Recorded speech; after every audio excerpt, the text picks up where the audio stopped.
السلام علیکم ورحمۃ اللہ وبرکاتہ۔ معزز ناظرین، آج بروز سنیچر قریب دوپہر 2:30 بجے مطابق 3 اپریل 21 شعبان المعظم 1442 ہجری کو یہ افسوسناک خبر معتبر ذرائع سے موصول ہوئی ہے۔ ملک ہندوستان کے عظیم قائد و رہنما، رہبر و مرشد، مفکر اسلام، امیر شریعت حضرت مولانا محمد ولی رحمانی، فرزند ارجمن حضرت مولانا امیر شریعت منت اللہ صاحب رحمانی رحمۃ اللہ علیہ و جنرل سیکرٹری آل انڈیا مسلم پرسنل لا بورڈ، جن کو اب ہمیں مشیت الہی کے مطابق رحمۃ اللہ علیہ کہنا پڑ رہا ہے، اس دار فانی سے کوچ کر گئے۔ انا للہ و انا الیہ راجعون۔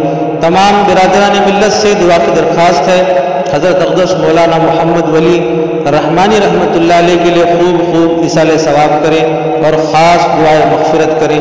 اللہ ہمیں ان کا نعم البد نصیب عطا فرمائے اور ان کے پسماندگان، محبین، متعلقین و خلفاء کو صبر جمیل عطا فرمائے و اجر عظیم عطا فرمائے۔